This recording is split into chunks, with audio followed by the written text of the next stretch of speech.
الصلاۃ والسلام علیک یا سیدی یا رسول اللہ وعلی آلک و اصحابک یا سیدی یا حبیب اللہ۔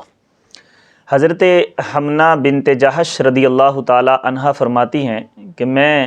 ایسی عورت تھی جسے شدت کے ساتھ حیض آتا تھا اور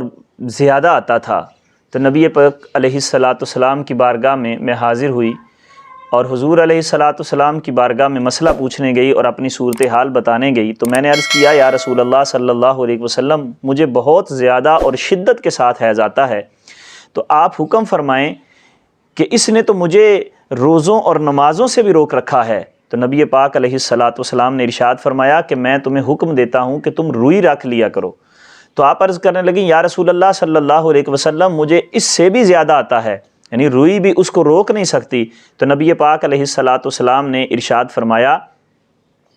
کہ تم لگام باندھ لیا کرو، یعنی لنگوٹ پہن لیا کرو۔ تو آپ عرض کرنے لگیں یا رسول اللہ صلی اللہ علیہ وسلم، مجھے اس سے بھی زیادہ آتا ہے۔ تو نبی پاک علیہ الصلاۃ والسلام نے ارشاد فرمایا پھر کپڑا رکھ لیا کرو، یعنی روئی اور لنگوٹ کے درمیان کپڑا رکھ لیا کرو، اس سے تھم جائے گا خون۔ تو وہ عرض کرنے لگی یا رسول اللہ صلی اللہ علیہ وسلم، مجھے اس سے بھی زیادہ آتا ہے، مجھے کوئی اور طریقہ بتائیں۔ تو نبی پاک علیہ الصلاۃ والسلام نے ارشاد فرمایا پھر میں تمہیں دو باتیں بتاتا ہوں، جو تمہیں آسان لگے، جس پر تمہیں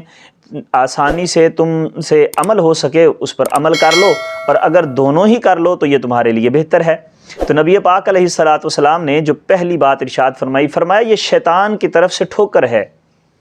علم الہی میں تم اپنے آپ کو 6 یا 7 دن حائضہ سمجھو، یعنی جو تمہاری عادت تھی اس کے مطابق تم اپنے آپ کو حائضہ سمجھو، پھر غسل کرو، پاک ہو جاؤ، اور باقی جو ایام ہیں تم اس طرح کرو کہ جب تم پاک صاف ہو گئی تو پھر نبی پاک علیہ الصلاۃ والسلام نے فرمایا 24 یا 23 دن رات نمازیں پڑھو، روزے رکھو۔ یعنی ایک مہینے میں اگر 30 دن ہیں تو حضور نے فرمایا 6 یا 7 دن تم اپنے آپ کو حائضہ شمار کر لو، اور باقی جو 24 یا 23 دن بچیں گے ان میں نمازیں بھی پڑھو، روزے بھی رکھو، یہ تمہیں کافی ہے۔ ان عورتوں کی طرح، حضور فرمانے لگے، ان عورتوں کی طرح کرو جن کو حیض آتا ہے اور اپنی مقررہ وقت پر وہ پاک ہو جاتی ہیں۔ اسی طرح حضرت حمنہ سے حضور فرماتے ہیں کہ تم بھی اسی طرح کرو کہ اپنی ایک عادت بنا لو 6 دن یا 7 دن، اس کے مطابق جو ہے تم اپنے آپ کو حائضہ شمار کر لیا کرو، وہ دن تمہارے حیض کے ہو جائیں گے، اور باقی ایام جو ہے وہ تم پاک ہو، اگرچہ خون آتا بھی رہے تم پاک رہو گی، اور اسی طرح روزے اور نمازیں پڑھتی رہو اور روزے رکھتی رہو۔ اور پھر دوسرا طریقہ نبی پاک علیہ الصلاۃ والسلام نے فرمایا اگر تم اس طرح کر لو کہ ظہر کی نماز کو مؤخر کرو،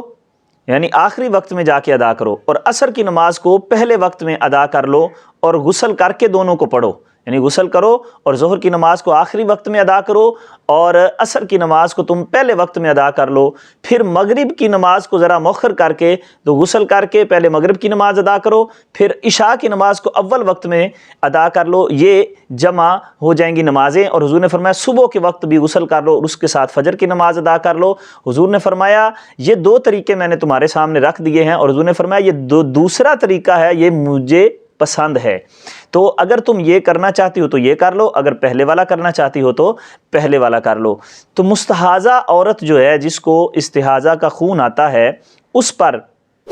کسی ایک نماز کے لیے یا کسی ایک نماز کے وقت کے لیے غسل کرنا واجب نہیں۔ یہاں بھی حضور نے ایک اختیار دیا کہ اگر تم غسل کرنا چاہتی ہو تو غسل بھی کر سکتی ہو، اگر غسل کے بغیر ویسے وضو کر کے نمازیں ادا کرنا چاہتی ہو تو وہ بھی طریقہ ہے، تم اس کو بھی اختیار کر سکتی ہو۔ مفتی امجد علی اعظمی رحمۃ اللہ تعالی علیہ اس حدیث کے تحت آپ فرماتے ہیں کہ اگر کوئی عورت اس دوسرے طریقے پر عمل کرے گی کہ